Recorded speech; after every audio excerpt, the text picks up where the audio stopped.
l'Université royale des beaux-arts.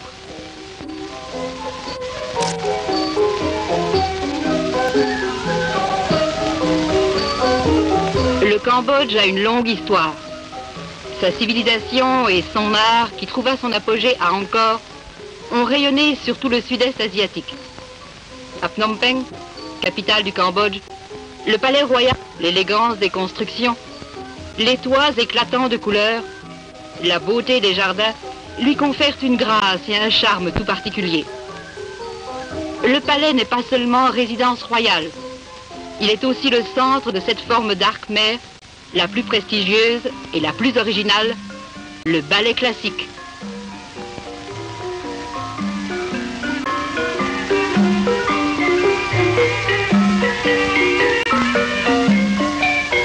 Face à la salle du trône, une des constructions les plus gracieuses est le conservatoire de danse.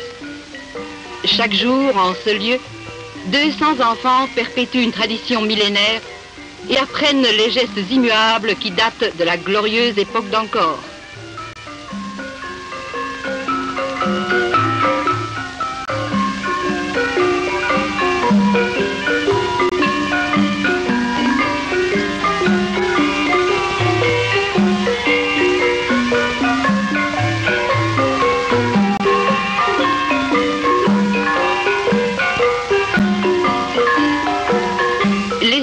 Participent aux côtés des hommes à la grande épopée du Ramayana.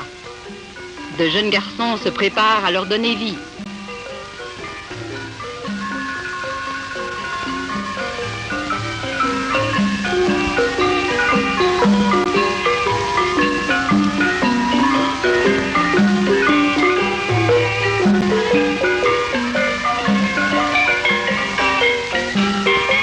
Quant à ces jeunes filles, elles sont déjà des danseuses accomplies.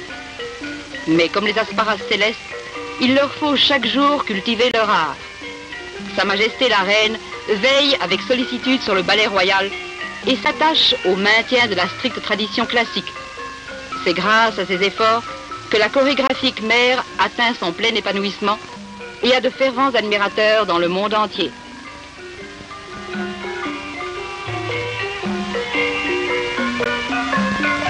La danseuse khmer est un mime qui exprime les sentiments et les actions que chante un cœur de femme. Son art échappe aux définitions habituelles. En effet, les gestes aboutissent généralement à une attitude précise, marquer l'espace d'un temps et abandonner après être resté juste le temps qu'on l'aperçoive, qu'on l'admire et qu'on la regrette. Chaque geste a sa signification. Celui-ci exprime l'amour.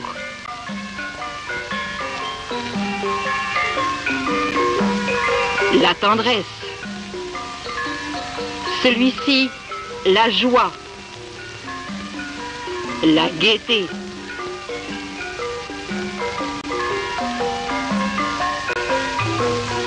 Et cet autre, la tristesse.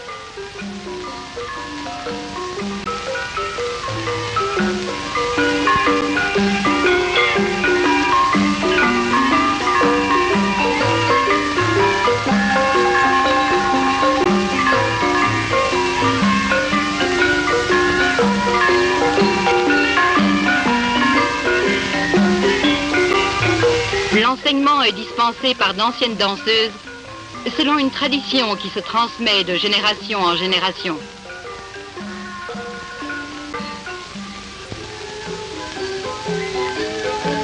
Des masques aux couleurs vives situent les personnages fabuleux, les géants, ennemis des humains, ou les animaux généralement bienveillants.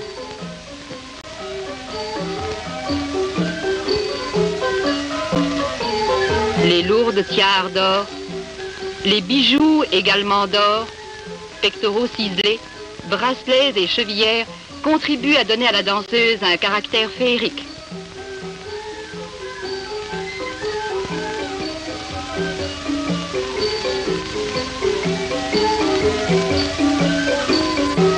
L'habillage d'une danseuse est une entreprise longue et compliquée. Les somptueux brocarts sont étroitement ajustés et les parures viennent l'une après l'autre rehausser l'éclat du costume.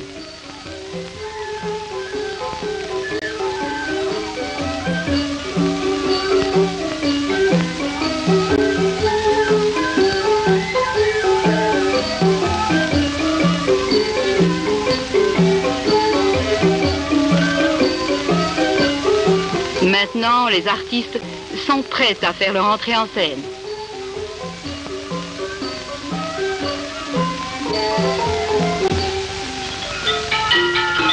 Pendant ce temps, l'orchestre de 9 instruments à percussion et d'un hautbois, le stralet, prélude à l'apparition des danseuses.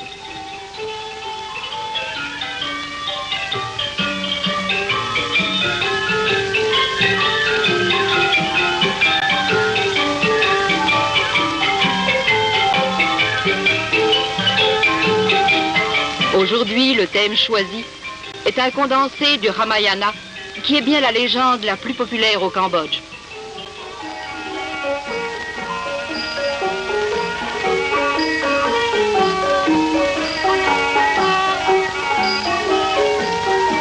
Rama vivait heureux avec son épouse, la belle Sita, et son frère, Lakshmana.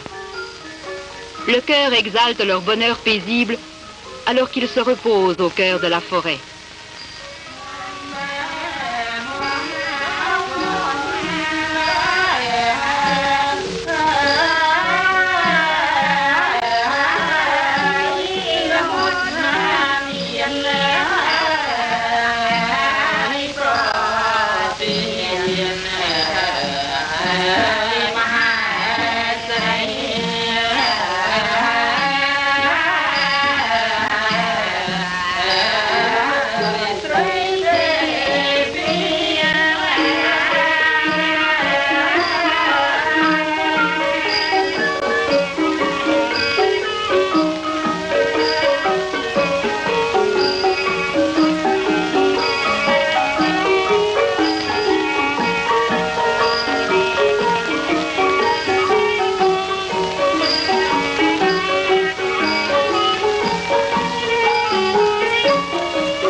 Survient Ravana, roi des géants et redoutable maître de Lanka. Un seul regard sur Sita endormie fait naître en lui un amour dévorant. Mais il ne saurait l'approcher sans artifice magique. Sous la forme d'un gracieux cerf d'or, il vient gambader devant la princesse.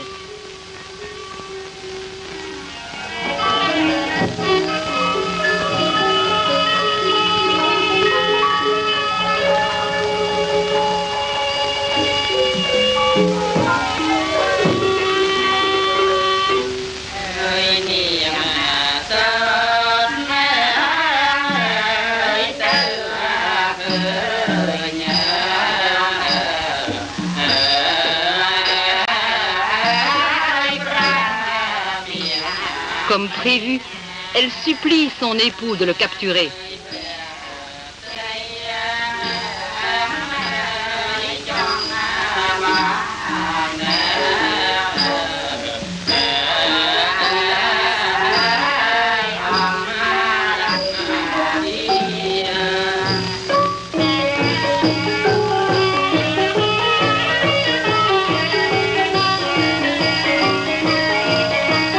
Rama et son frère s'enfoncent donc dans la forêt, à la poursuite de l'insaisissable animal.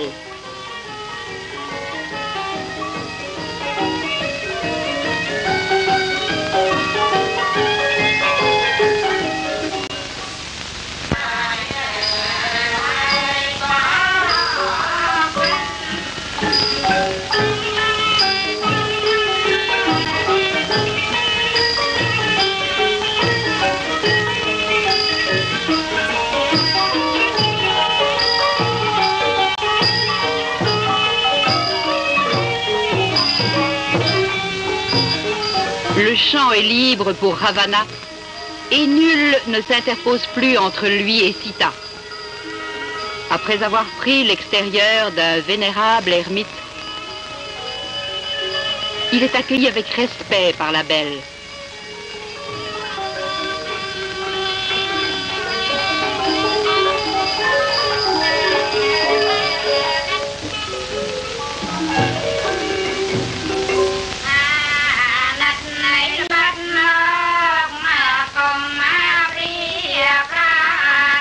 Mais l'ermite révèle sa vraie nature un peu rapidement.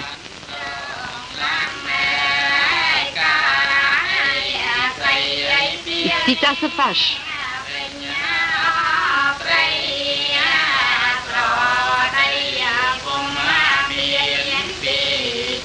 Et le chat.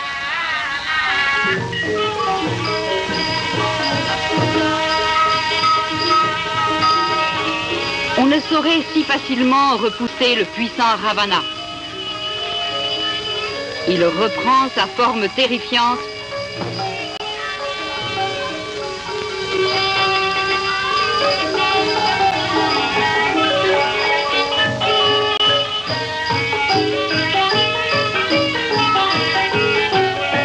Et dans son char volant, enlève la pauvre Sita sans défense.